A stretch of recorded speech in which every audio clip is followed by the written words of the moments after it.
Got late. This is chapter 12, Dear Diaries, Wednesday, November 7th, 2007. Even though I'm here, it's like I'm not because I know I'm a special case. Amanda Knox in her prison diary. I do not know if it is right that I must pay such a price for not being able to focus on each moment of time on the 1st of November, but after this experience, believe me, I would never touch a pipe in my life again. Raffaele Slecito in a letter to his father. At Capini, prison guards in chic berets, royal blue uniforms, and white gun holsters chatted with the infamous American prisoner, leaning against the bars of her 12 by 8 foot insulation cell. They were happy to offer all the paper and ink that she desired. Amanda, you are a writer, they told her. You should write everything down. The Seattle girl didn't question why prison guards were so happy to provide her with paper while forbidding nearly everything else, until her hearing on November 8th, 2007, she wasn't allowed to watch TV, talk to prisoners, or use a computer. Guards provided her with the reading lamp, but wouldn't allow her to have books. Go figure, she wrote in her diary. Really, Amanda could do nothing but eat, sleep, and write. She didn't want to cry anymore, she wrote. On loose sheets of notepaper, the Seattle girl began a jailhouse diary in clear, neat printing, with few of misspellings and punctuation errors that marred her long emails. With the grandiosity of youth, Amanda printed in big block letters on a title page, My prison diary, el meredithkercher. When she recorded her thoughts in English with a certain detachment, a fascination even, she was so sure that she'd be back in Perugia soon. I'm writing this because I want to remember. I want to remember because this is an experience not many people would ever have. I'm not saying I'm glad everything has happened. If it was up to me, my friends would have never been killed, and we would all be still living together in our home. We were really good together. We had all our part in the house. I looked up to Laura. She is a very opinionated, strong woman who plays the guitar and listens to music. Philomena, she is definitely the most loved. I think that it is because she is always happy. Meredith was the most studious, and she always went to discoletes with her friends to have dinner. She was very smart. To me, she was always a good friend. She gave me good advice and protected me when she knew I was in an uncomfortable situation. She was the most solitary of us all, but only because at home she liked to be at peace and read her mysteries. But at the same time, she also joined us and watched silly game shows on TV together. Then there was me, the littlest one, young but very particular. I do things like sing and play guitar and stretch. Laura really liked me because she told me I was a free spirit. Shielded from the media storm, Amanda Knox wondered if her roommates knew what had happened to her. I want to tell them, I want to see them, she wrote. And of course, I want my mom to meet them. They are the best friends I have here in Perugia. Only 2 days had passed since Amanda had called Philomena from the police station to discuss living together again. The Italian girl had addressed Amanda as Bella and exclaimed Madonna in sympathy when she heard that the American girl was back at the Questera. Yet Philomena's parents had already called reporters to paint Amanda in a harsh light. The American was a cold person with icicle eyes, they told the Il Messaggero, reinforcing Amanda's new Ice Queen image in the press. The murdered girl was always very friendly with our daughter and the other Italian girl who lived in the flat, said Philomena's parents. While the American arrested for the murder lived in her own world and was far more cool and detached. Philomena's parents didn't say how they could take the temperature of the two foreign girls while living more than 400 miles south, but perhaps they were protecting their own daughter, putting distance between her and any criminal entanglements. And in an Italian way of thinking, Amanda was neither a childhood friend nor relative, but a joint tenant, an acquaintance of 6 weeks, and a foreigner to boot. Indeed, the parents stressed that their Calabrese daughter was a local, having lived in Perugia since her university days. Our daughter has returned to everyday life despite the shock of Meredith's death, they added, saying that she had not missed work because of it. She was all right, in other words. The truth was that whoever shattered Philomena's window had also destroyed the cottage household. Philomena had moved in with Marco. Laura went elsewhere. Neither Italian roommate would ever visit the American in jail. The only enduring reminder of their friendship would be a photo that Deanna Knox had taken on September 2nd, 2007, the day that Amanda had first seen the pretty cottage with the wilderness all around. The soon-to-be roommates stood by the front door with their arms wrapped around one another, Amanda in the corner looking sunburnt but radiantly happy in shorts and a flowered top with puffy sleeves. Frizzy-haired Philomena posed in a tight pink blouse and black miniskirt, a deeply tan Laura in a yellow tank top over jean shorts. Everybody was smiling, squinting into the sun. Only Meredith was missing. They did not even know her yet. Now, only 2 months later, everything was topsy-turvy. The outgoing, cheerful American that the Italian roommates described in the witness reports was behind bars. Nobody knew whom to trust. Philomena and Laura would spend a great deal of time in the prosecutor Mangione's office. When they next saw the American girl, it would be under the bitterest of circumstances. In her diary, Amanda said that the prison guards at Capini were kind to her. Listen to this. Listen to this. In her diary, Amanda said that the prison guards at Capini were kind to her and checked often to make sure that she was okay. I don't like the police as much, but they were nice to me in the end, but only because I named someone for them when I was very scared and confused. Above all, she wanted to see her mother. She knew that she had arrived, but hadn't been allowed to talk to her. She's most certainly freaking out, but after I'm interrogated either today or tomorrow, I'll be able to talk to her, and hopefully soon I'll be able to go free. Like Patrick and Raffaele, Amanda found herself in prison, too new to have a fearsome reputation. Capini was chilly in the winter and sweltering in the summer. No paradise, but it was neither Attica or Sing Sing, and certainly a big step up from Rome's teeming, grossly understaffed Rebibia, once described as pure whore. The big Capini compound had concrete everything, from watchtowers to pearl-colored buildings. There was an exercise yard where prisoners could spend 1 hour per day outdoors. Amanda at least had a view. It's sunny. It's a sunny day outside my barred window. I can see a walled-in area that's outside next to a fenced playground for those prisoners who have children. Beyond the impounded area of my prison, the trees are yellow and losing their leaves, and beyond them are the low hills, brown, with the swaying of the trees and the grass. My cell is at the end of the hall, and there's another window there, from which I can see the outlines of another building not too far in the distance. Amanda was in a cell meant for 2 women, which she described as a room detached with a shower, a toilet, and 2 sinks. One is a bathroom sink and the other for washing dishes. In my room, I have cabinets, although I wasn't allowed to bring most of my things, just a pair of pants.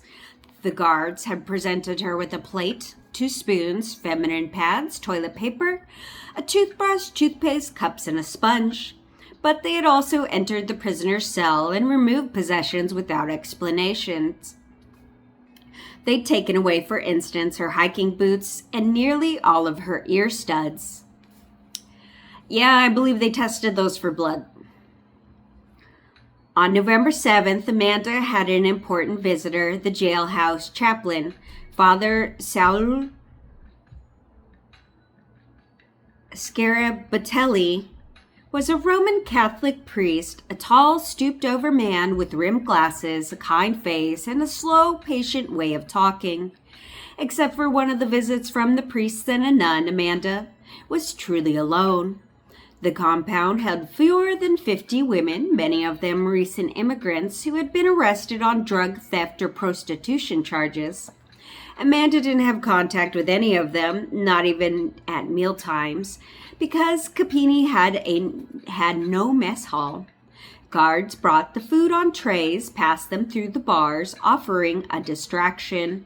On Amanda's first night, they gave her spiced rice and with peas and some cabbage.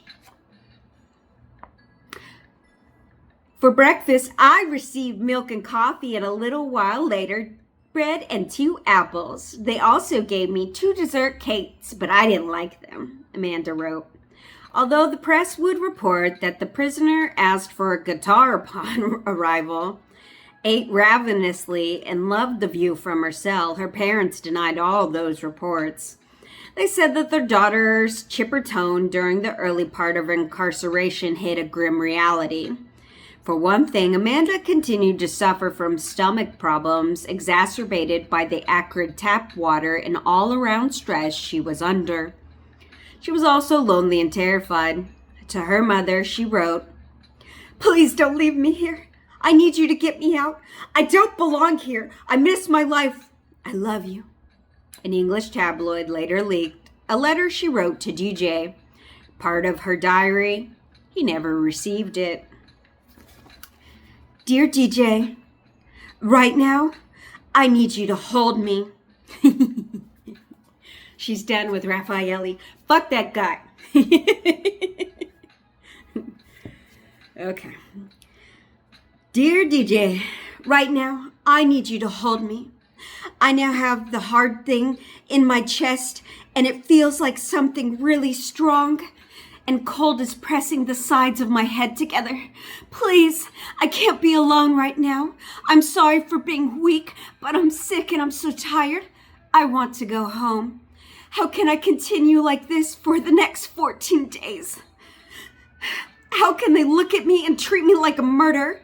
They really think I am, and it's not fair. This can't be my life. Please, this can't be my life. Please, hold me now." As Amanda chronicled her new journey, her diary skipped back and forth in time, perplexing to a reader. She did seem oddly cheery at first, given the circumstances. It turned out that she was elated over a second memorial she'd written the night before, after her arrest. Not to be confused with the first memorial, the one that she had handed off in the morning right before her arrest to Rita Ficara. In her diary, Amanda described how the second document had come about. "I was in my cell thinking and thinking, hoping I could remember, hoping I had done the right thing, worried that maybe the police are right. Maybe I had seen Meredith's death, and maybe I really was confused and couldn't remember anything so tragic. This just isn't so. In my cell, I waited for an answer to come to my head. When my sister arrived at the door, she told me to be patient and that God knows everything and would give me the answer. I nodded along, and finally the sister left and wished me good luck. Perhaps a minute later, I sat down to write and to try to remember, and then it hit me." Yeah, she really surrounds herself around like a lot of people, despite the fact she's an anarchist. Like, for a godless woman, she really hides behind people that do believe in God. That's what I meant. Mind you, that's me. That's where I'm like, God will judge us. God will judge us at the end of our lives. She wrote that images of the night Meredith died came back to her like a flood, one detail after another. And she saw herself at Raffaelli's watching Amelie, eating, talking, putting her head down on the pillow and falling asleep, never going out. For her, this meant that she couldn't have played a role in Meredith's murder or seen Patrick at the cottage. I was so happy. I wrote down everything that I could remember and an explanation for my confusion earlier. The new statement began. So I guess now I'm supposed to do it again. What I've been doing since this last Friday afternoon. Recount what I know. In the last illegible, I've been called a lot of things. A poor girl, a liar, a good girl, a prisoner. People have talked to me sweetly, yelled at me, hit me, offered me help, and asked me a lot of questions. In this time, I haven't known who to trust. Even in the dark, I've feared even my own boyfriend, just because I don't know what happened, and I don't know who did this. She then explained that since Meredith's death, she could manage to physically feel safe at times, but never mentally safe. I know I'm safe when I'm with the police or alone. Although this is only kind of safety I can feel for my body. Alone and with the police, I fear my mind. Alone, I imagine the horrors my friend must have gone through in her last moments. That's disgusting. I have to imagine what it must have felt like when she felt her blood flowing out of her. What must she have thought about her mom? Regret? Did she have time to come to any peace? Or did she only experience terror in the end? With the police, I fear I would not remember something correctly, and the police would accuse me. I did not kill my friend. But I'm confused because the police tell me that they know I was at the house when she was murdered, which I don't remember. They tell me a lot of things I don't remember. Here's what I do remember.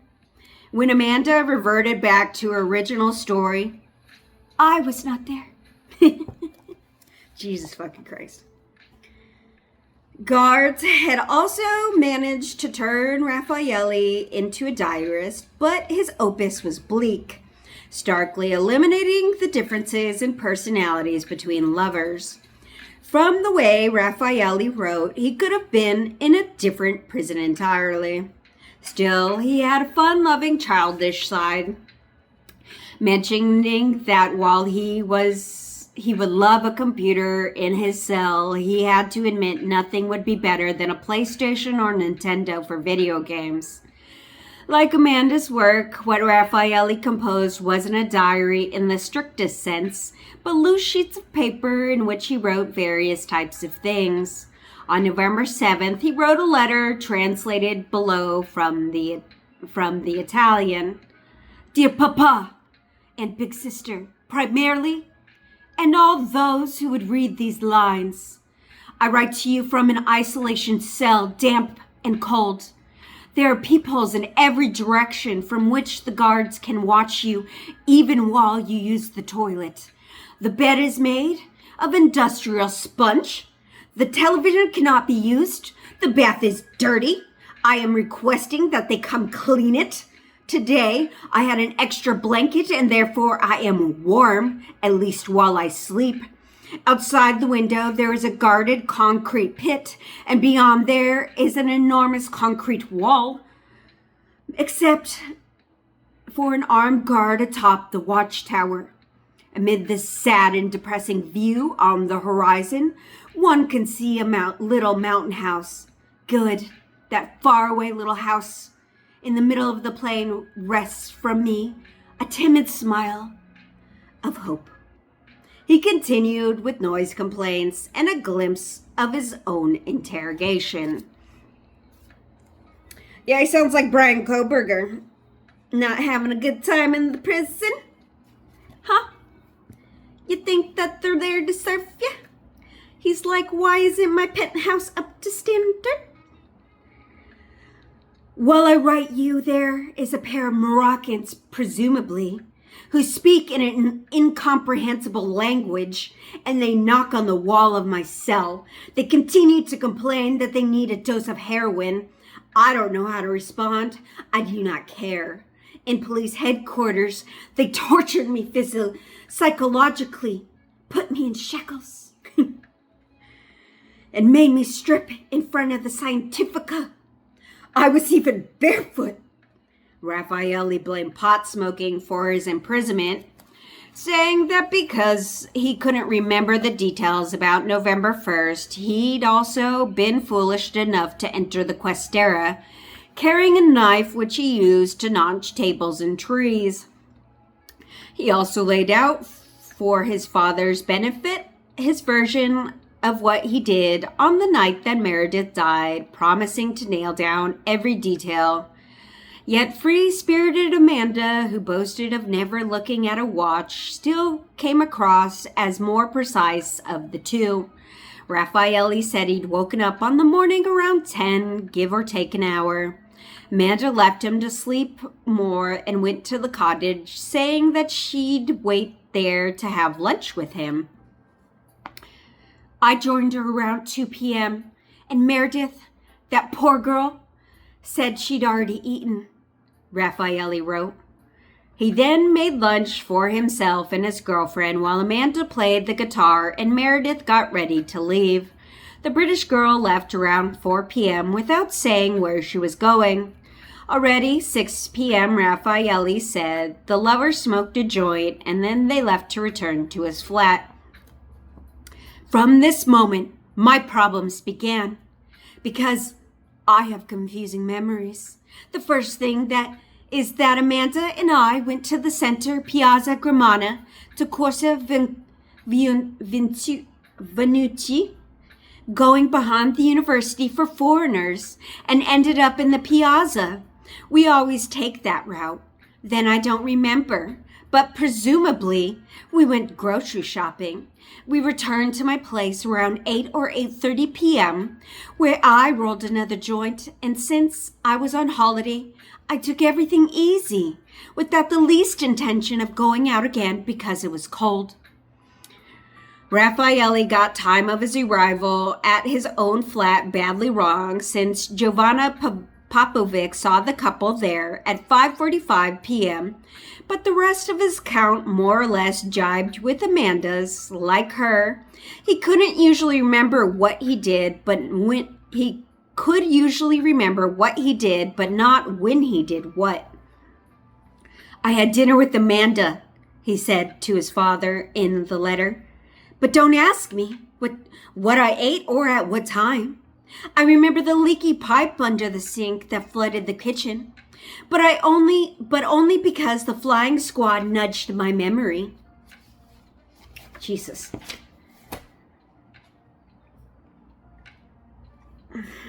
Probably surfed the web, watched a film, and got a good night message from you, my father.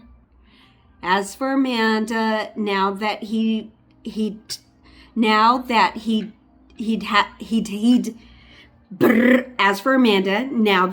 time to think, he couldn't remember her going out.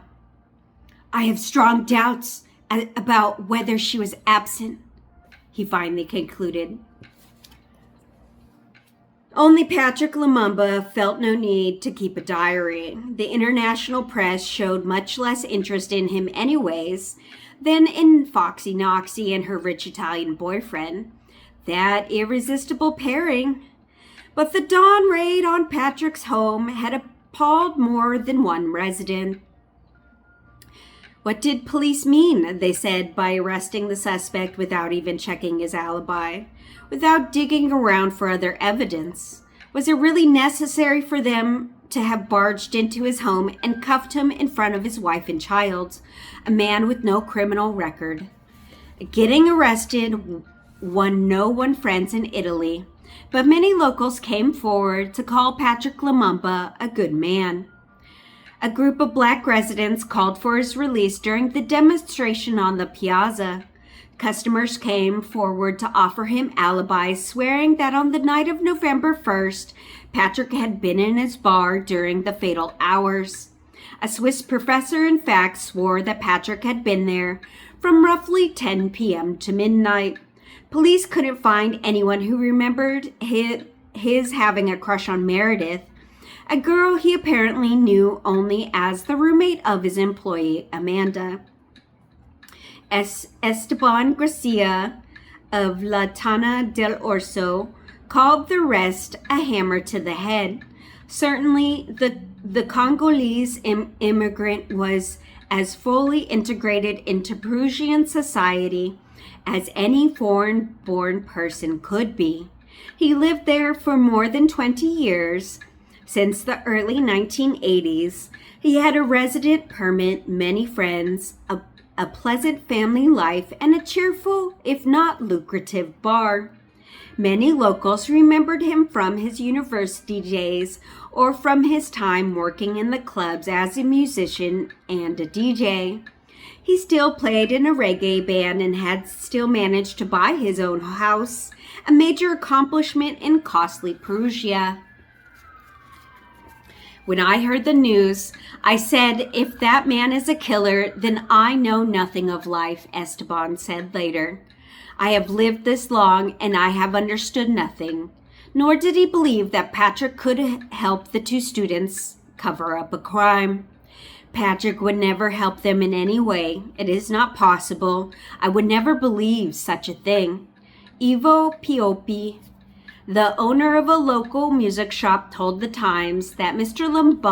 Lumumba is cultured, intelligent, respectful, and a respectable guy. "I find the accusations hard to believe."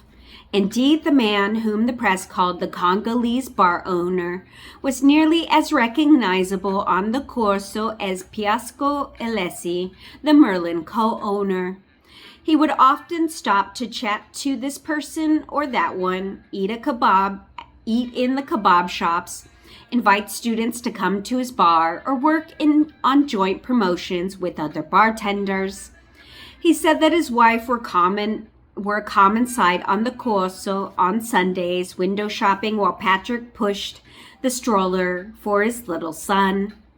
Frank Sfarzo, who'd known the bar owner since their student days, wrote, he introduced himself as the nephew to Patricia Lumumba, the anti-colonial leader, first elected prime minister of the newborn Republic of Congo, and then imprisoned and assassinated under mysterious circumstances. He knew many foreign students, including Erasmus scholars, though his connections at the Storini, where he helped organize entertainment. Patrick was always around trying to involve the foreign students in his activities and had access to most of their houses. Often girls were hoping he'd select them for singing in a concert or to work in his bar. He'd always been a referee point for the African community, showed a certain degree of wisdom, was never involved in violent episodes. He was always had a gentle attitude and was often seen cooling others down, Africans who were maybe creating problems under the effects of alcohol. Although Patrick would escape most of this mudslinging, he did suffer one supreme moment of embarrassment. Even in the Congo, residents followed Meredith's mystery. Francois Lumumba, a nephew of the slain Congolese prime minister, told La Repubblica, "I do not know Patrick Lumumba. He has no relationship with my family. None of our friends, all whom I live in the Congo, know him. If he is a person who has killed somebody, then he must go to jail." Chapter 13, First Hearing, New Suspect Emerges. Thursday, November 8th, 2007. They are young people who moved to Perugia to study, live away from their families, and appear not to have any rules. They live by night, wandering from one party to another, often get drunk and smoke themselves into a stupor on hashish. Firenze.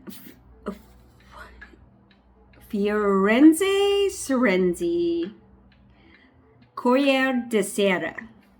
2 days after the police chief Arturo De Felice declared caso Chioso, the Kercher murder case broke wide open.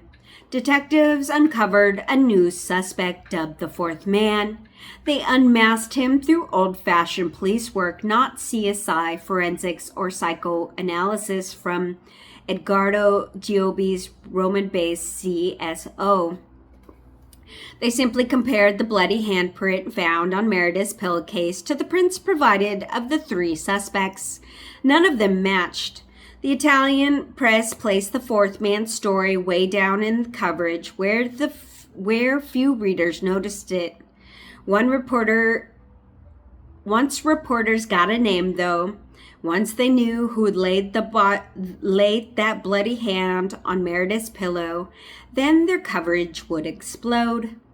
On the overcast fall day, a hardy band of journalists and photographers, mostly Italians, hung around in Capini prison stadium-sized parking lot, smoking cigarettes and waiting to discover that Judge Claudia Mettini would make of Amandaknox, Raffaele Sollecito, and Patrick Lamamba. A middle-aged brunette with a no-nonsense style,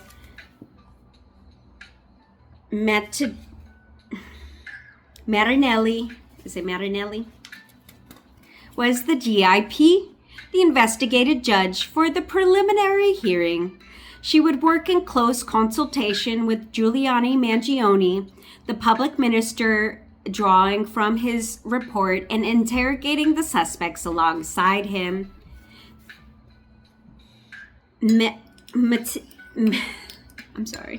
Mettini had close ties to Mangione, as could be said of any judge in a tiny, clubby Perugia. Under Italian laws, prosecutors were part of the judiciary, whereas in the United States, these officials play very separate roles. Mangione was fond of reminding reporters Italian law required a prosecutor who saw wrongdoing to conduct an investigation, a role reserved in the U.S. for police chiefs. Prosecutors were also required to submit to the judge any exculpatory evidence that would benefit the defense, and finally to suggest further courses of action. Since defense attorneys hadn't been permitted even to meet their clients, Mettini had no defense briefs to assist her, only Mangione's reports and the responses of the suspects as they came before her. Using this evidence, she decided whether Mangione could hold them behind bars for a year without charges while the prosecutor continued the investigation. Since the hearing was closed, the bundled-up reporters could only stand around in the cold, hoping to get the sound bite when the suspect's lawyer showed up. Still, nobody was feeling the chill. The Kercher case delivered Vesuvius-sized fireworks. One day, reporters were feasting on Facebook and MySpace. The next day, they got to pillage the witness reports. "It is always like this in Italy," said one reporter, fresh from another celebrated Italian murder case. "Everything's supposed to be secret, locked down, but everything is opened up. It's really bad for the suspects, terrible in fact. But you can't get anything. Corriere della Sera used the witness reports to weave a tale about Meredith's social set, skillfully leaking the colorful documents, even translating them hopefully from Italian into English. The picture that emerges from the statements of the men and women who knew Meredith and her friends is one of an extended group, scolded Corriere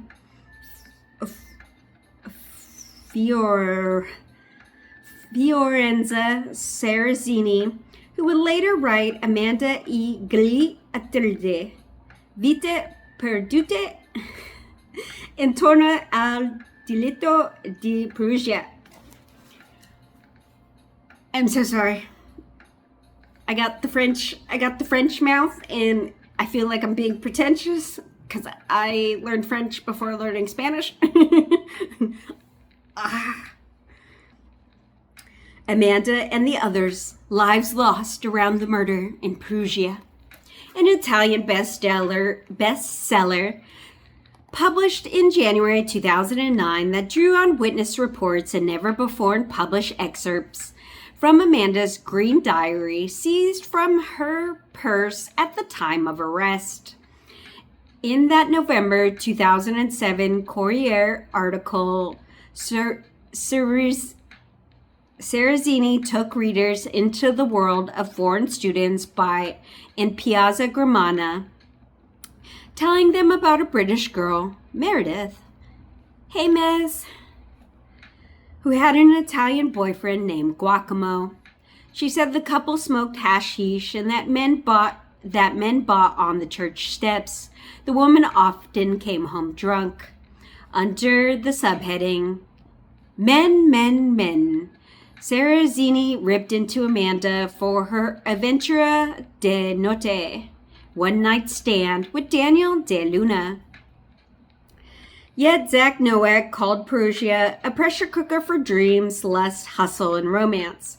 In the Little Blue Book, a guide for living in the hilltop town, he explained that as most students stayed in Perugia for only a few months, the romantic spectrum skewed away from lasting love and towards one-night stands and La Storia, a semi-clandestine, non-exclusive sexual relationship.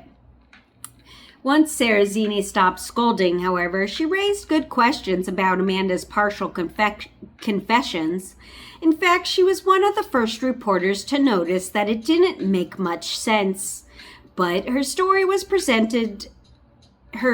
also presented police theory as fact, perhaps because reporters didn't have access yet to forensic reports and crime scene videos. If Patrick really did kill Meredith, what did they do afterward? Sarazzini wrote in the Corriere.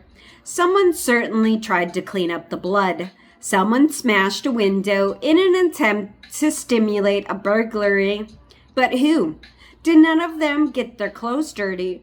What happens to the clothes? Well, police believe the couple had spent the night of the murder in the cottage, vigorously removing traces of the crime scene.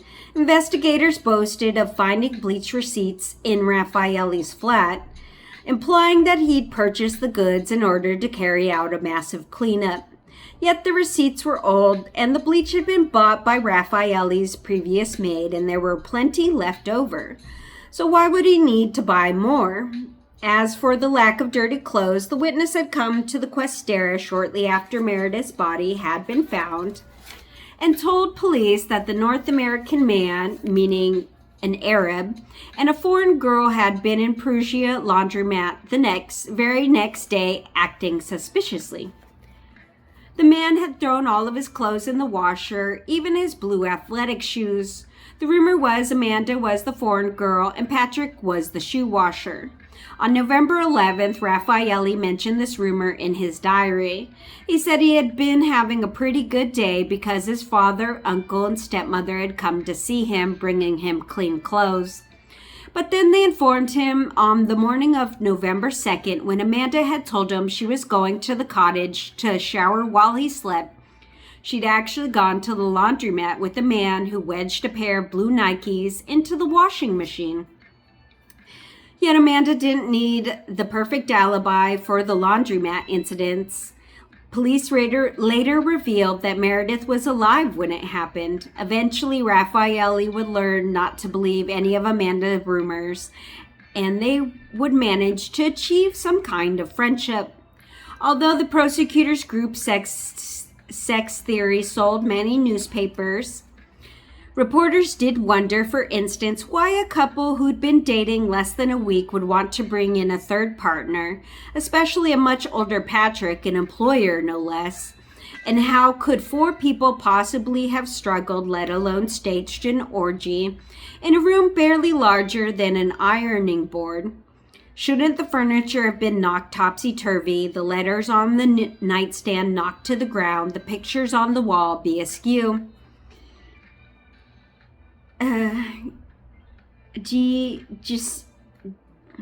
Giacintino Pravazio, head of the flying squad, had complained that he'd worked poorly in that room with 2 other investigators wedged in, and they hadn't been locked in mortal combat. And if 4 people had struggled, why had only 1 person in Nike shoes made all the bloody footprints? Why weren't the traces of Amanda in the murder room if she struggled with Meredith, as the prosecutor believed? Ever more interesting, who orchestrated the press leaks? And irresistible as the Corso in the spring, who fibbed to reporters claiming police found clumps of marijuana plants growing in the cottage garden, where not even a turnip poked through the soil. As detectives well knew, Guacamo cultivated his marijuana plants in a special room to which only he had the key. Not only would an outdoor marijuana bed be a horticultural miracle in wintry Perugia, but it would also offer an irresistible invitation to passing drug addicts to roll some free joints. Both Miss Knox and Mr. Sollecito admitted smoking the drug that evening, note told the Times, echoing the prosecutor's ominous tone. Supposedly, marijuana had fueled this one couple's depravity, a theory which might work for a drug such as meth or amphetamine, but was together fit for marijuana, a drug that soothed most users, making them drowsy rather than energized, passive rather than violent.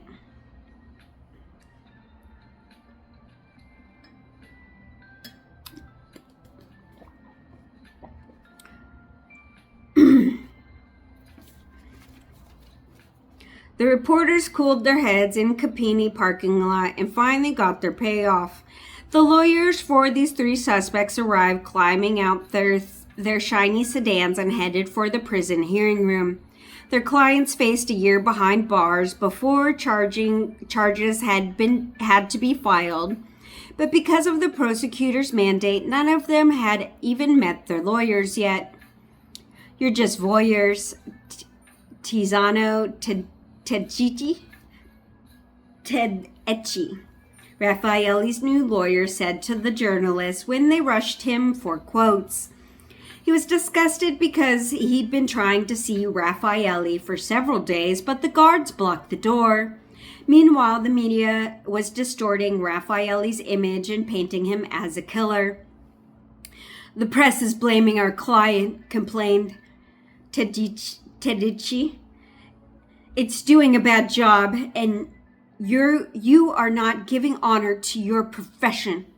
Swinging a briefcase, he hurried across the parking lot as reporters dashed after him, waving microphones and cameras in his face.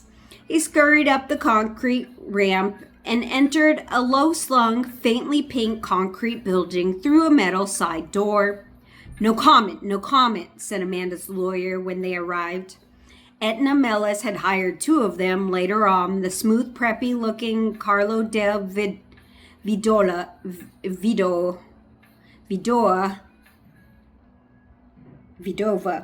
of Rome, would always shun the press, while the folksy silver-haired Luciana Gregara of Perugia would often end up saying things that he perhaps shouldn't have. In an off-guard moment that day, he said that while his clients had been given conflicting stories, he had impressed upon her the importance of telling the truth. of having just one story and sticking to it. Patrick also had two lawyers, the bullish Carlo Picelli and Giuseppe Serini. They smiled and nodded as they glided toward the hearing room. Just before they reached the bunker, Serini threw out a cliche, like a football coach before a game. "We hope to find the truth and the justice about this case." Reporters work with phones during the hearing, swiftly gathering tidbits from the supposedly secret proceedings. The big news that Amanda had finally stopped talking on the advice of her new lawyers, but not before she had scribbled down pages and pages of new testimonies telling investigators, "Oh, I remember everything." Meanwhile, before Raffaele and Patrick had responded to investigators, and when their lawyers emerged in the late afternoon, they created a spin room in the Capini parking lot. The lawyer chief talking point: "Amandaknox did my client wrong." Patrick's lawyers called the Seattle girl an absolute liar, insisting that her statements were slanderous. Not only was their client innocent, they said, but he had never even been in the House of Horrors, not a single time. Moreover, he had a solid alibi for the night of the murder. His customer would swear that he had been tending to his bar all night. He'd then gone home around midnight or 1 a.m. and had slept with his wife.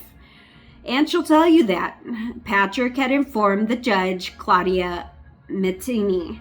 She said Giuliani Mangione made an intimidating team for any suspect to face, but Patrick was unflappable, giving neat, precise answers, never wavering from his claim of innocence. Sure, he knew Meredith, but barely, just as a friend of his employee, Amanda. He'd seen the British girl maybe 4 times. As for Amanda, yes, he texted her on the night of the murder, but only to tell her not to come to work. Yes, he understood Americans say, "see you later," but it doesn't mean, "hey, let's get together." And what did it matter since he never went to meet her? As for Raffaele, Patrick knew him only by sight. He was just the Italian guy who picked up Amanda after work. She was always asking Patrick when he was going to close down so that she could take off with this new boyfriend. Before, she seemed crazy about DJ. It was confusing, but not his problem.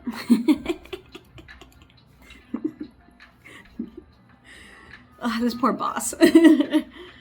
Then Judge Mettini and Mangione hammered Patrick about deleting Amanda's message the day after the murder. Mettini demanded to know why he'd also changed the SIM card in his phone. For no particular reason, Patrick said, he just had. Again, what difference did it make? It was meaningless because he had never left his bar that fateful night. Patrick became agitated only when Mangione asked if he had told Amanda that he desired her roommate. Never, Patrick insisted. Listen, you never wanted Meredith, Mangione asked. No. You never tried with her? Mangione said, meaning you never made a move on her. Never. God knows that. When it was Raffaele's turn, the judge also grilled him about Meredith. She was simply a friend of my girlfriend, he said. I spoke with her a few times. Meredith usually talked to Amanda in English. A few times I asked if she wanted to eat with us, but she didn't want to because she had already eaten with the other girls. As for Patrick, Raffaele had seen him in La Chic when he went to pick up Amanda from work, but they never had an actual conversation. She would give me the Schweppes beer because usually I ordered Schweppes, but nothing more. The judge then drilled Raffaele about the events on November 1st, but there he was in a better position than the talkative Amanda. He'd given only one witness statement before he crumbled, and even then he changed his story only on 2 points. First, he'd said that he had called the cops after the postal police came, a statement he now took back. Secondly, he said Amanda had gone out. He now thought that, too, was wrong. Once the police left him alone, he wasn't sure she had left the building. So, did she go out? The judge asked. I am not certain. I cannot remember if Amanda went out or not. Seriously, Your Honor. She went out the night before and other nights, so I don't really remember exactly. Answer me. I'm not interested in other nights. I want to know if Amanda went out that night. Non posso. I can't. You only have 3 options, the exasperated judge told Raffaelli. Yes, no, I don't remember. I don't remember exactly. Then the judge asked the Italian student what he did remember, prompting a long, dull discussion about the broken pipe under the sink, which he had showed Amanda, discussing with her probable cause of the leak, the perennial problem in the flat. He also remembered eating dinner with her, watching a movie, working on his computer, getting tired, and going to sleep. Yes, of course they slept together. He just couldn't remember what time they did each action because he'd been stoned, in a holiday mood, and not punching a time clock. Did Amanda go out? The judge tried one last time. I don't remember. Then why did you tell the police that she had? The judge asked, as a reference to Raffaelli's heated questioning by high-ranking officers at the Questera on November 5 and 6, during which he suddenly crumbled and said Amanda left him on the night Meredith died and had gone to meet her friends at La Chic. His interrogation, like Amanda's, would always remain, as they said, mystery, because Italian police would never provide audio or videotapes. However, both sides agreed police called in the 2 witnesses after 10 p.m. and interrogated them long into the night, nearly until 6 a.m. in Amanda's case. Besides sleep deprivation, the police subjected the college students to sensory overload.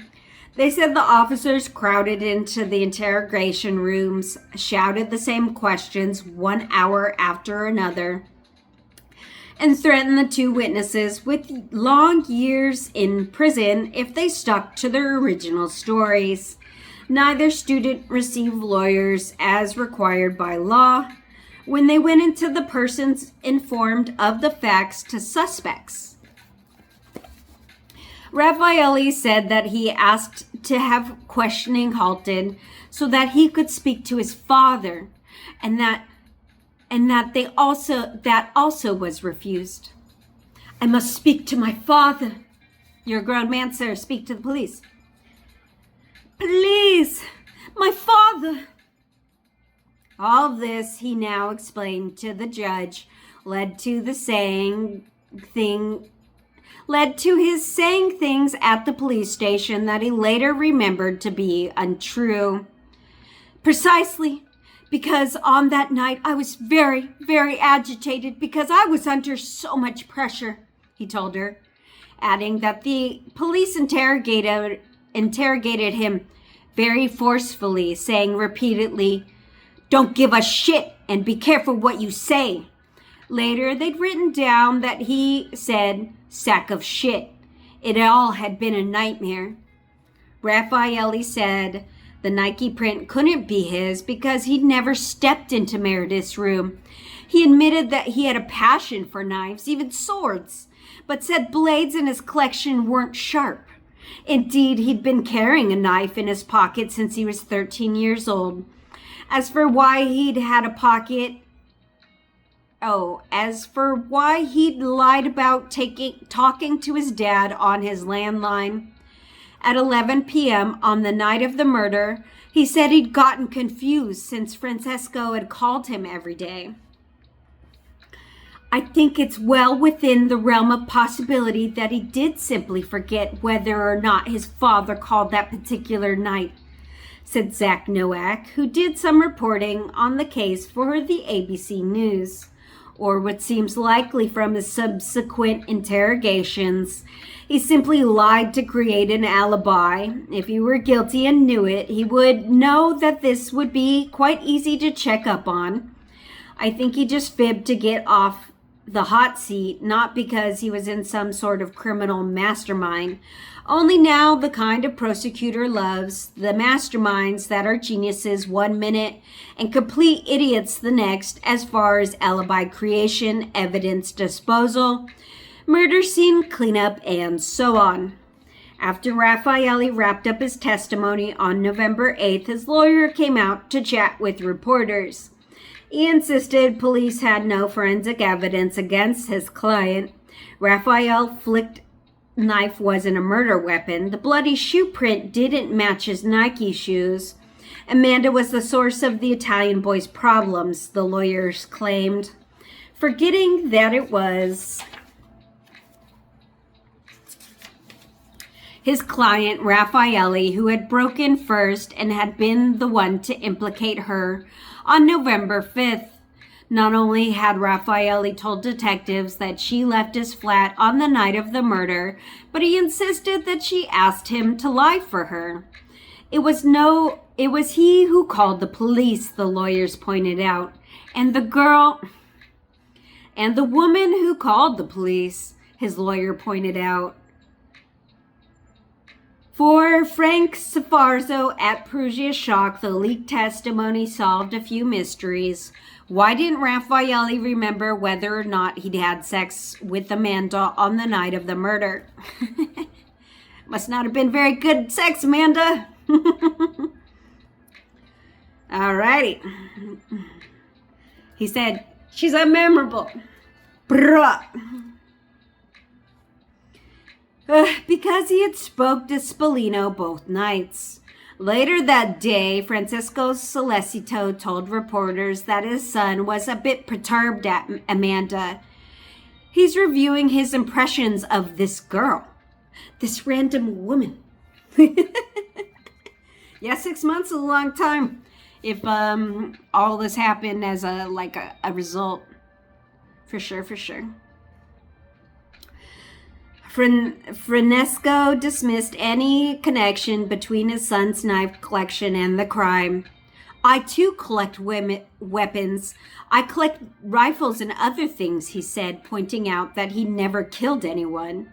Amanda's family finally spoke, if only through a brief press conference. The events that have unfolded in Perugia, Italy, over the last few days regarding our daughter Amanda have shocked and devastated our family, they said. Noting that Amanda was no doubt scared and upset, they made a futile request. We would ask that the media respect the privacy of the members of our family, friends, and refrain from further putting pressure on them for interviews, comments, especially our children.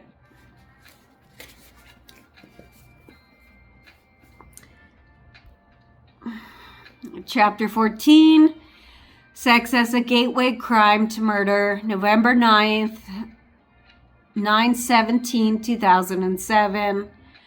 You know what's interesting? I'm affectionately curious about how Raffaelli is. Are they treating him well? He must be really scared. I also want to know why he lied about me. Is he still lying? What will happen to me if he keeps it up? Amanda Knox, Prison Diary. The next morning, on November 9th, 2007, Judge Claudia Mattini delivered a 19-page judge's report as spellbinding as the crime thriller. She framed Meredith Kercher's murder as a morality tale, complete with a beautiful victim, heroic police officers, and depraved student killers.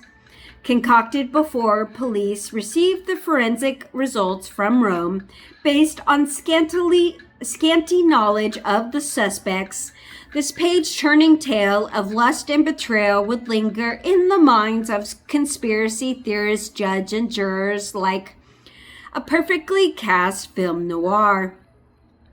Judge Mattini I'm so sorry. I know I'm saying it wrong. I just don't know how to say it. The judge. Sorry, Your Honor.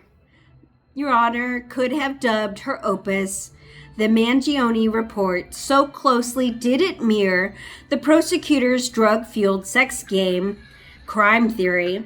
Bright focus complex, Gianni Mangione was a middle-aged Prussiano, bulky with thinning hair and a long marriage. A lover of history books, he was a cross between Kojak and Inspector Columbo, said one Italian reporter. The flimsy alibi is said to have infuriated officials who are thought to have leaked Claudia Mentini's 19-page report, claimed the infamous British tabloid The Sun, which, when published, entire sections of the leaked report, as did media outlets everywhere. Mentini's page-turner didn't begin with two pretty foreign girls left alone one weekend in an isolated cottage with a faulty front door and broken shutters in a bruta neighborhood fraught with break-ins and drug dealings, where only days before the victim had spotted an intruder in the garden. Instead, it opened with a couple of humble postal cops sent out on a routine errand. They traced 2 lost cell phones from a pricey villa to an impregnable student accommodation that could be breached only through the front door via a key held by Amanda Knox, even though her roommate Philomena Romanelli also had a key, was in town, and had pretty much the same alibi. I was with a boyfriend all night. When the plainclothes cops reached the whitewashed cottage on the hillside, they encountered Amanda and Raffaele hovering near the garden. The couple was acting suspiciously, they thought, because they stood near to each other, whispering, looking affectionate.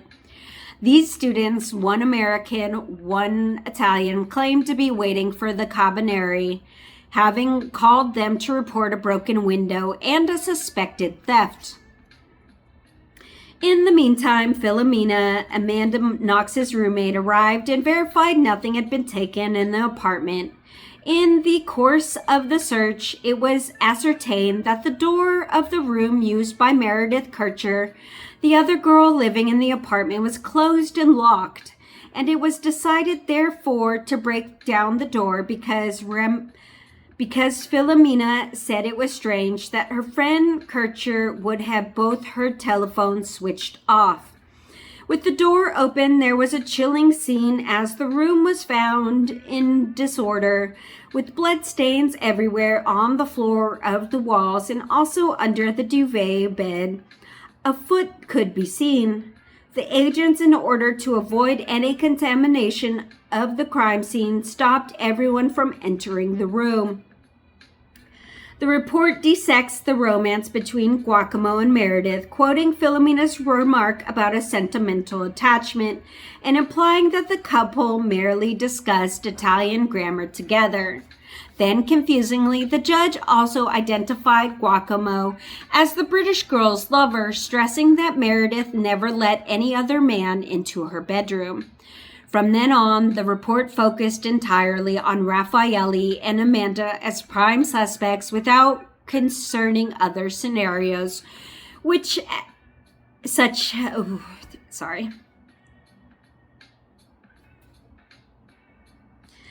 as the possibility that Meredith might have been sexually assaulted and killed during the course of a burglary, an everyday occurrence all over the world. Your Honor used Raffaele's call to police to pin the 2 college students to the crime, insisting that the call occurred after the postal police supposedly surprised them from the garden. The judge implied that the 2 were up to no good in the shrubbery, hinting that they had emerged with a mop and a bucket following the long cleanup, on which there would never be any forensic proof, only theory and suspicion.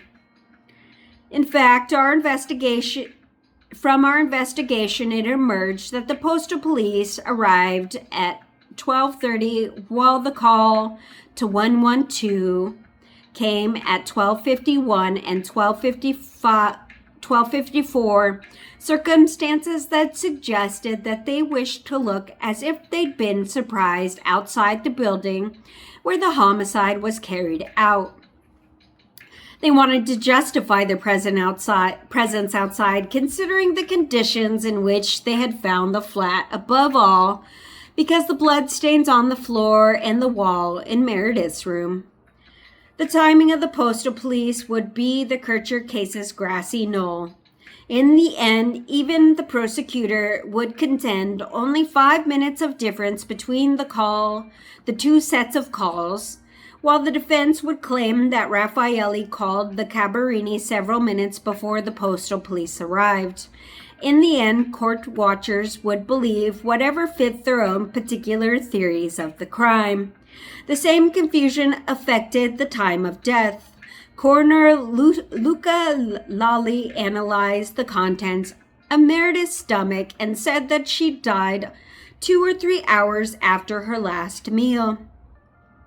He lamented that he couldn't nail down the time more accurately using temperature readings because he hadn't had access to the body until it was too late. The judge's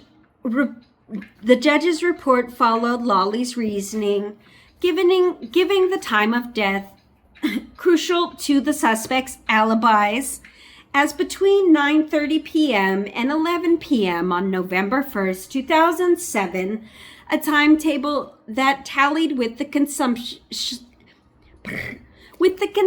of dinner an hour before 9 p.m.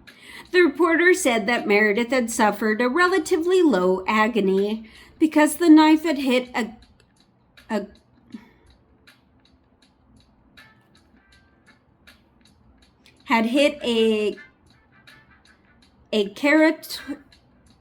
carotid artery.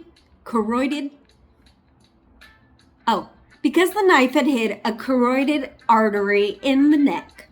Relatively slow would become slow and agonizing. On the blogosphere and even in the Times of London, even though the coroner's report made clear that Meredith died soon after the final blow and probably could not have been saved. The judge also came down hard on Amanda for not scrubbing the crime scene, while Mangione would accuse her of spearheading a near magical cleanup.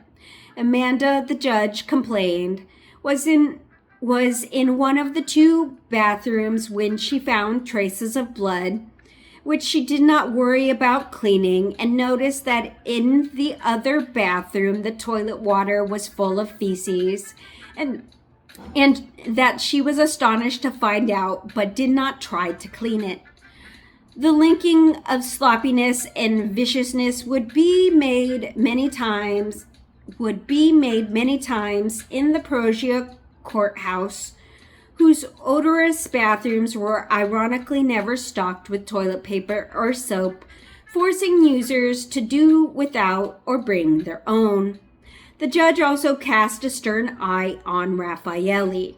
She noted that he'd broken down during his interrogation on November 5th, deciding, yes, Amanda had gone out on the night of the murder, and maybe he did call the cops after the postal police arrived on November 1st. Your Honor was unconvinced by his return to his original story. Amanda was in all night. He called the cops before the postal arrived. She noted that if he had always been with Amanda on November 1st, then it followed that he was in the cottage when the girl heard Meredith scream. The judge didn't speculate on who held the murder weapon, but claimed that Raffaelli's black flick knife with its 3.5-inch long blade delivered the fatal wound. She also insisted that it was his Nike shoes that made the bloody shoe print on the bed, although they wouldn't test negatively for blood.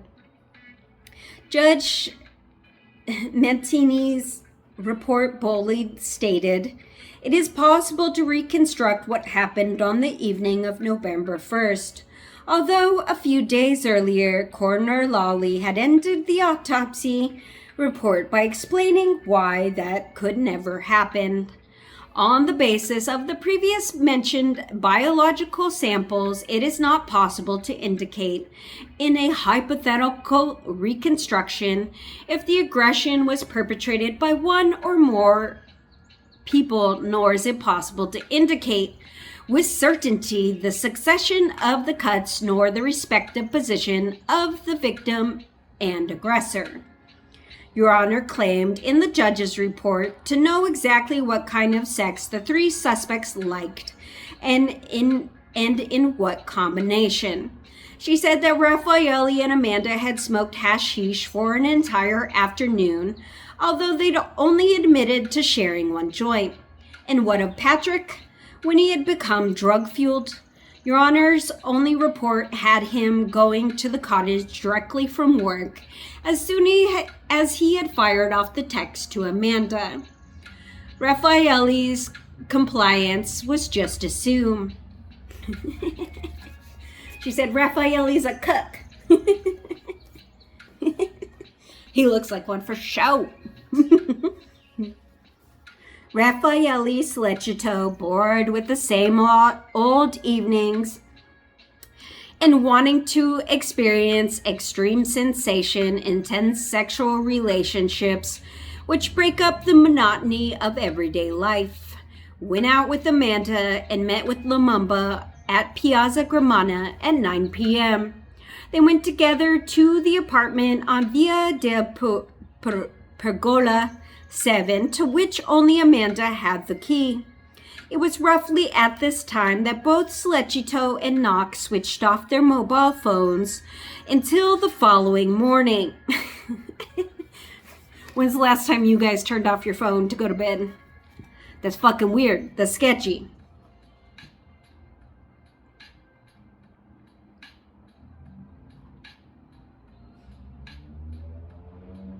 Where am I?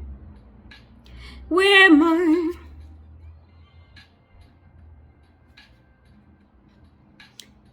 It was roughly at this time that both Slecito and Knox switched off their mobile phones until the following morning. A short while later, Meredith returned, or she could have already been there.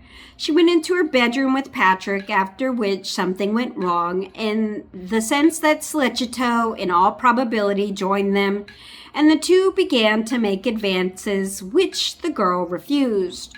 She had then been threatened with a knife which Slecito generally carried with him, and which he had used to strike Meredith in the neck.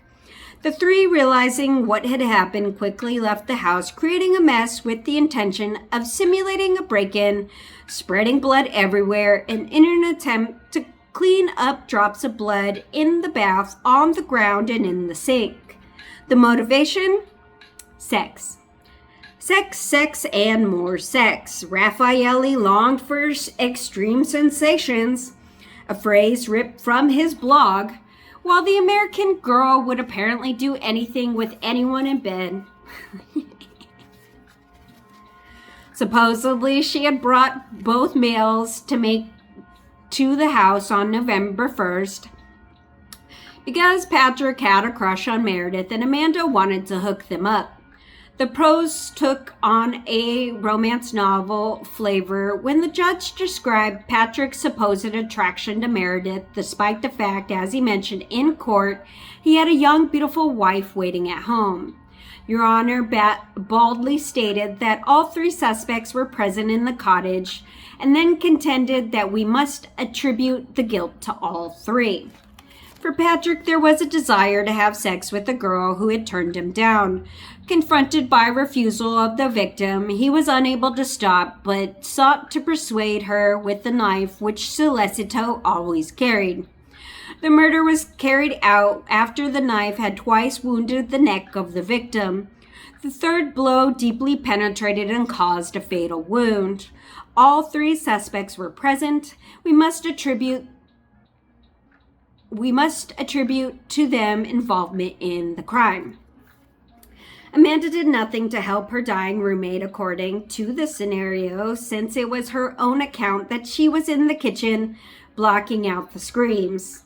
At best, she callously returned to her boyfriend's studio afterward and nodded off to sleep.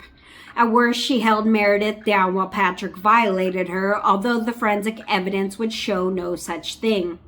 La Stumpa reacted to the judge's report by providing readers with a brightly colored, completely imaginary drawings of the crime scene, showing Meredith reclining on a palatial bed in a spacious room, and with Patrick leaning over, brandishing some sort of machete. A naked Amanda stood nearby, patiently waiting her turn. Raffaele wasn't pictured, and then he would never be more than a bit of a player in the Italians would call the Amanda Show. Beyond the lack of motive for murder, the biggest problem with the sex game theory was that no forensic evidence supported it. The supposed rapist and killer, Patrick Lumumba, had left no trace at the scene. Already some reporters were saying, well, maybe he wasn't there. The judge report claimed that the drink receipts at the bar didn't start until 11 p.m., but since Italians pay for their drinks upon leaving, the receipts weren't as damning as they might have sounded. On November 11, 2007, a Swiss professor confronted Patrick's alibi, telling police that he'd been with the bar owner at La Chic from 8 to 10 p.m., but police continued to hold Patrick in jail. For the judge, the text message that Amanda sent to Patrick on the night of the crime was the smoking gun, but a report quoted it incorrectly as "see you later" without the "good evening." The Times and many other reporters also got it wrong. How could everybody botch such a simple phrase? According to Frank Sfarzo at Perugia Shock, Mangione reported that this message sent to Patrick was "see you later." He forgot to include the last sentence of the text, which was "good evening." Obviously, that "good evening" changes the meaning of the "see you later" completely. The judge did not verify directly, so a second element apparently against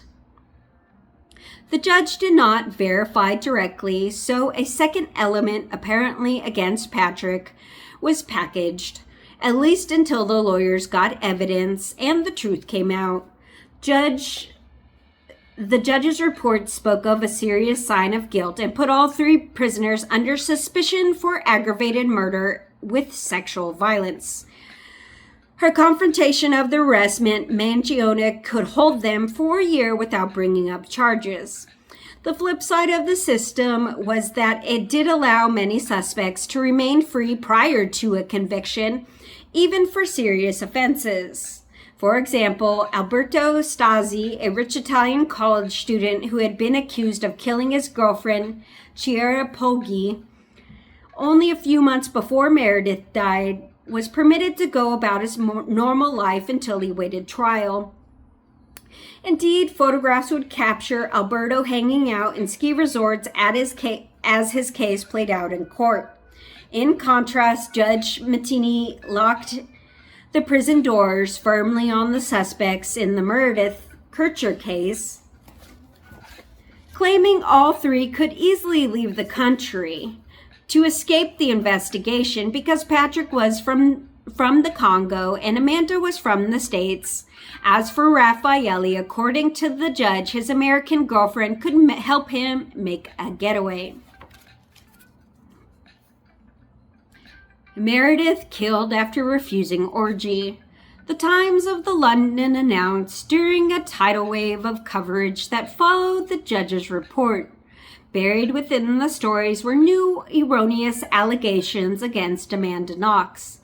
Police insisted the striped sweater she'd worn on the night of the murder was missing, implying she'd gotten rid of it to hide the bloodstains.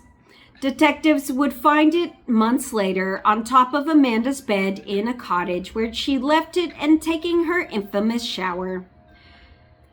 Foxy Knoxy held down Meredith during deadly sex attack, the Daily Mail boldly proclaimed.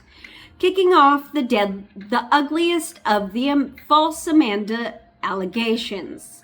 It insisted that she had pushed so hard on the 21-year-old's face that she left the imprint of her fingers on the skin. Police had apparently gotten this rumor started on November 8, 2007, skillfully inserting the word may into assumptions that no one had confessed to and that they couldn't prove. Amanda may have been responsible for holding the victim down while one of the male suspects cut her throat, they reportedly told the press. The logic of holding a victim down by the face was never explained, nor do many rapists require assistance, especially at knife point, nor would they desire eyewitnesses who could testify against them. Amanda also made a peculiar accomplice. Not only did she have no history of violence, but at 5'3", she was the smaller of the girls. Anne Meredith, her parents later revealed, was skilled in karate and would have fought back very hard given the opportunity. Yet the orderliness of her room implied a surprise attack.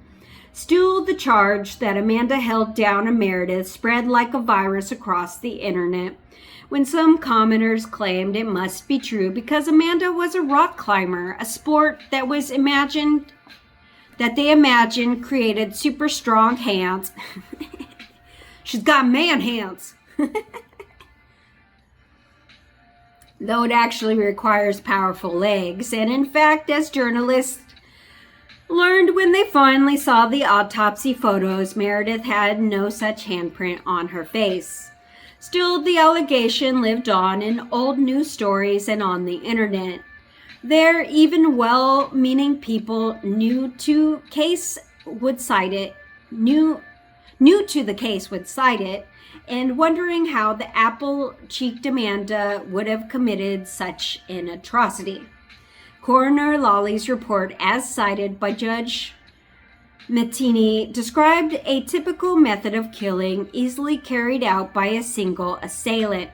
The coroner said he'd found bruises and lesions on the neck, suggesting that Meredith was held by the neck, leaving bruises compatible with the pressure of fingers, and subsequently threatened with a knife held to her throat. On November 10, 2007, Etna Mellis was finally allowed to see her daughter. The press captured Etna, a small, distressed figure in a hooded coat, walking slowly up a concrete ramp into a side door of the prison. No comment, she kept saying softly, no comment. The batting away reporters with a wave of her hand. We cried and held each other, and Amanda told me she never confessed to anything, Etna said later. She told me that they asked her to suggest things and she said no, that it didn't happen. But they were like, don't worry, just let us write that down. The next day, Etna told the press, Amanda is innocent. She is devastated by this death of her friend. She is completely distraught. She said that her daughter had explained that no, she hadn't heard Meredith's dying scream because she wasn't in the cottage that night. Actually, reporters already knew about this conversation since the visitor rooms was bugged. That was the prison recording I added on the comment section. Please listen to it. I feel like a crazy lady. Oh, this family is so fucking creepy. Okay. I'm sorry about these Americans, Italy. I'm so sorry. Somebody has to apologize to Italy.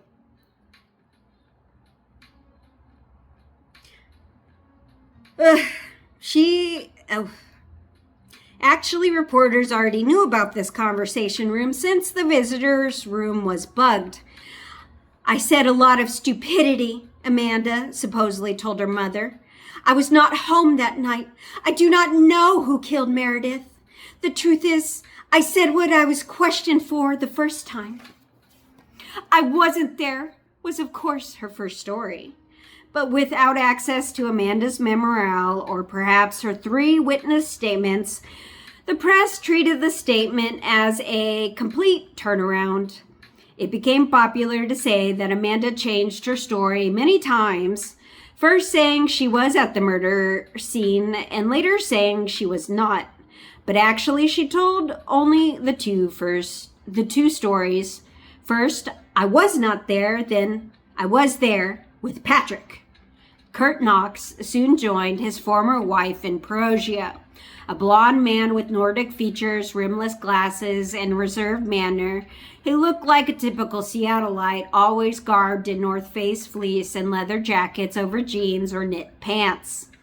During these days, reporters had to chase him down the street if they wanted a quote, but later he became savvy in handling the press, as did Edna Mellis.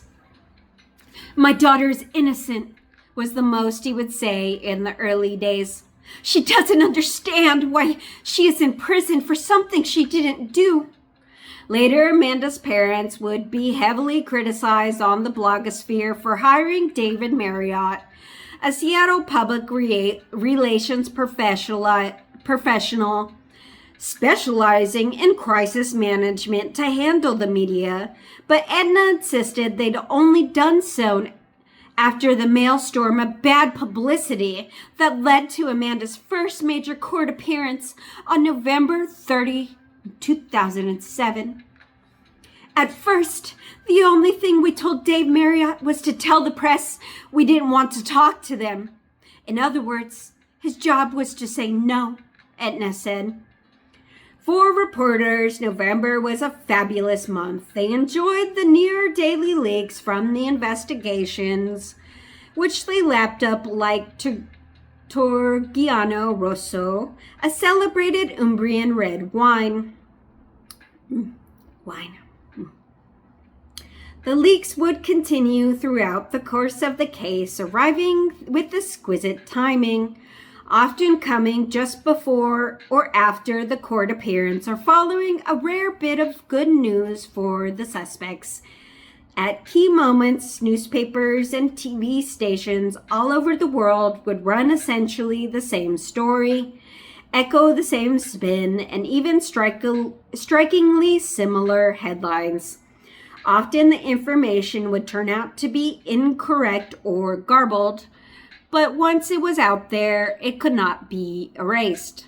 For Amanda, every news cycle delivered another dose of poison. Amanda Knox caught on film. Headlines appeared everywhere. On November 12th, the press report that CCTV cameras had captured her arriving home on the night of the crime scene. These cameras mounted on the parking garage across the street did show a girl, presumably Amanda, in a light-colored skirt, blouse emerging from the garage around 8:43 p.m. That would have contradicted her claim of having spent an entire night with Raffaelli if the girl had actually been her. It will be interesting to see what she has to say when we show her the footage, said the widely quoted police source. Even though Amanda had no car and thus no need to enter or leave the garage, she was also much shorter and curvier than the girl caught on film.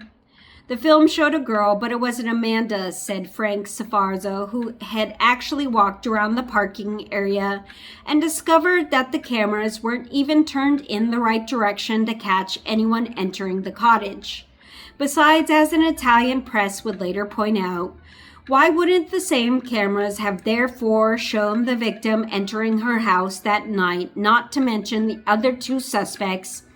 For all those reasons, the grainy CCTV footage never made it to court. On November 14th, the press began leaking a highly prejudicial witness statement made by Meredith's friend Robin Butterworth, which she'd given to the police in the UK. She claimed that Amanda had bragged about having found Meredith's body the night that the American girl had been flung together with the English girls at the Questera. Robin also found Americans' loud singing and lack of toilet flushing to be suspicious. As an example of where mere intuition can lead. She also fingered Javi, Amanda's co-worker at La Chic. She compared him unfavorably to Shaky, a man from whom Amanda in turn had described as strange and doubtful. Robin also pointed police towards Pietro Campolago, aka DJ Knopf, the Merlin's bartender and wearer of the Scream mask, saying he hadn't known Meredith that well but was doing interviews everywhere. Yet not only had he appeared very upset when he spoke to a Courier reporter on the day the slashing was discovered, he'd also attended the candlelight vigil with Piasco, the Merlin's co-owner whom the British girls adored. On November 15th, Amanda Knox handed on the murder weapon story swept the media. Police announced they'd found a kitchen knife in Raffaelli's flat that had a speck of Amanda's DNA on the handle and a speck of Meredith's near the tip. Since Amanda had used the knife for cooking, her DNA wasn't the issue. But meredithkercher had never been to Raffaele Solecito's flat, so the evidence would be damning. Police hadn't found the blood on the knife, but they dismissed that by saying the suspects had scrubbed the blade and bleached it before tossing it back into the drawer. How did they know this? Because Armando Finci, an assistant in the Perugia Police Department, had insisted that the scent of bleach had practically knocked him over when he entered Raffaelle's flat on November 6th and found the knife in the cutlery drawer. How had he chosen that particular blade? By instinct, he boasted, saying it looked big and shiny. Later during cross-examination, the defense would suggest that the flat merely smelled clean, not surprising given that Raffaelle's maid had scoured it in lysoform a day earlier. Well, lysoform smells different than bleach, but okay. Finzi also admitted that he handed the knife off to another officer, Stefano Gabaiotti. Not only had the latter been at the cottage that day where Meredith's DNA was everywhere, but he had then broken the chain of evidence by storing the knife in a Renetta Ballestera calendar box, repackaging it, leaving it in a closet, and then not being able to clear about how it got to the Rome lab. The knife was problematic on other fronts. First, it didn't match the bloody outline on the bed. Secondly, it was too large to have made the small knife cuts on Meredith's throat. Mangione got around this problem with typical nimbleness. The suspects must have used two blades, he said. He did not explain how the big knife would be compatible with the wounds. When the judge's report said that Raffaelle's little flick knife matched them, as an Italian lawyer later said, the term compatibility can be confusing for those not familiar with Italian terms. It means the knife is sharp and it can cut. Likewise, the Italian crime reporter Mario Spezzi, co-author of The Monster of Florence, remarked in the book that compatible, not compatible, and incompatible are merely baroque inventions of Italian experts who don't want to take responsibility, claiming that detectives used the term to avoid admitting that they couldn't figure something out. Was there a laryngeal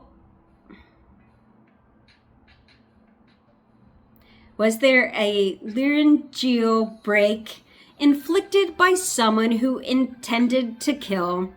It is compatible. Was the painting done by a monstrous psychopath? It is compatible.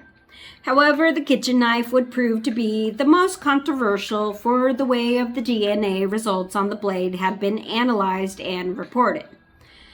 Patrizia Stefani, working in the uncertified Rome lab, reported that the knife blade sampled to be compatible with the DNA profile of Meredith Kercher. It was a LCN, low copy number DNA sample, now also referred to as a low template DNA, and may have yielded results not relevant to the case. Scientists can exact DNA profile from minute bits of matter, even from a few cells. A low copy sample should be run 2 or 3 times, and a consensus profile developed following more cautious data interpretation rules. A very sterile environment is necessary, as the chances for contaminations are higher in a low copy mark, and the Rome lab had processed abundant DNA for Meredith Kercher. Dr. Stefioni had used part of the sample to test for blood, which was negative, and to see if the sample was of human origin, and then she used the rest of the sample to find the quality of DNA to amplify it and to get a profile. It would be revealed much later that the machine she used to detect Meredith's DNA had warned her that the sample readings were too low, at which point she used the readings anyway.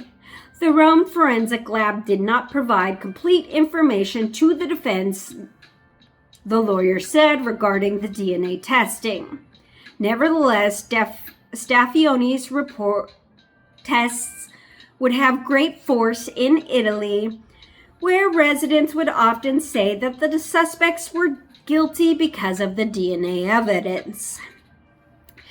In fact, DNA had become the gold standard in criminal investigations everywhere, partially because of what the lawyers worldwide were calling the CSI effect, named for the popularity of the American TV show CSI, which celebrated the work of crime scene investigators. Lawyers complained that the show often took creative licenses with actual procedures, giving jurors unrealistic expectations of what a case should look like. Often lawyers had no DNA evidence, fingerprints, or smoking guns to show a jury, just one person's word against the other. Also, attorneys pointed out evidence is fragile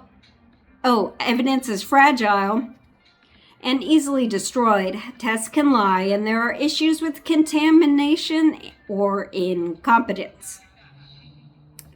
The fact that Meredith's DNA is on my kitchen knife is because once, when we were cooking together, I accidentally pricked her hand, Raffaelli wrote when he learned about the knife. This was, of course, another fib, since Meredith had never been to his place. Amanda, meanwhile, had no public comment. She said that she had been trying to avoid watching TV newscasts because she found them depressing. She now did jumping jacks and sang Beatles songs during her 1 hour of daily exercise in a sad little garden. In her diary, she said the worst thing about prison life was the boredom. She wrote about her longing to see her family, DJ, and her other friends, about visiting from the priest and a psychologist, and the horror of being considered a martyr. I know that I'm not writing to anyone, but you know who you are. Listen. Do you know what it feels like to look across at the person in front of you? To see them looking at you like you are a monster? Do you know what it feels like to have somebody call you a liar right to your face? When are you telling the truth, stupid liar? Then hit you. Now, she complained prison officials had started hassling her about the knife. Your fingerprints, your DNA.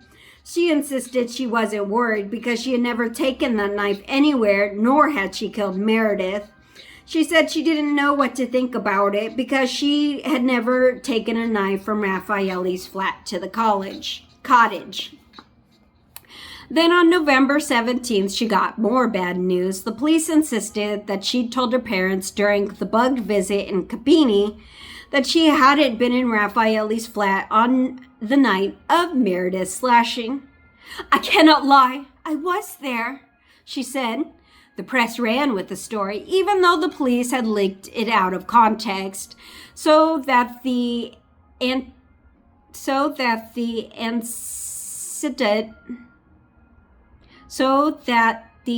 antidote for there wasn't apparent. And in fact, the police had to produce the entire intercept in court. Even Judge Paolo Michello, no friend of Amanda, would accept that she meant, "I cannot lie. I was at Raffaelle's when my roommate's throat was slashed." Meanwhile, police officers came to her jail cell to look through her things. "The police had come to search through my bags to see how guilty my school books were, and one police officer asked me if I had seen the news about the knife. Wanted to know if I had anything to say. I repeated my story that I wasn't anywhere near Meredith when she was murdered. Then he laughed and said, 'Another story? Another lie?' He stared right at me as if I was no better than gum wiped off the bottom of his shoe. It was the first time that anybody has looked at me like that before. So when I went back to my cell, I cried at the ugliness of it all. Me being in prison, my friend dead. The police followed a cold and irrational trail because they have nothing better." Amanda accuses Raffaelle of murder. Soon swept the globe based on a brief moment in her diary where she speculated about the knife. For Sky News, this was proof that Amanda had changed her story once again. In a story called "Murder Suspect Accuses Lover in Jail Diary," the Sky reporter offered a leaked selection that appears to be a bad translation from English into Italian.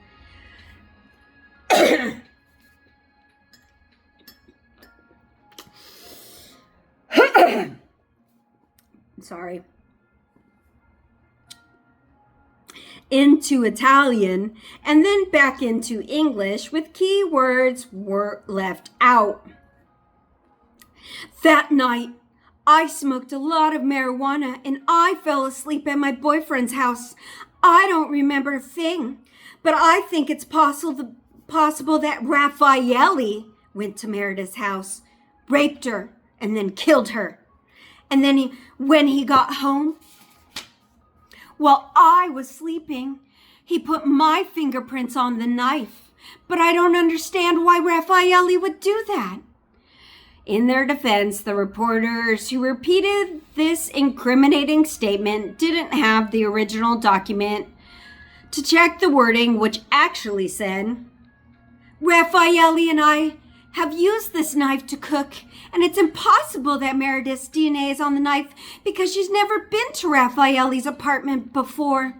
So unless Raffaelle decided to get up after I fell asleep, grabbed said knife and went over to my house, used it to kill Meredith, came home, cleaned the blood off, rubbed my fingerprints all over it, put it away, then tucked himself into bed, and then pretended really well the next couple of days, well, I highly doubt that."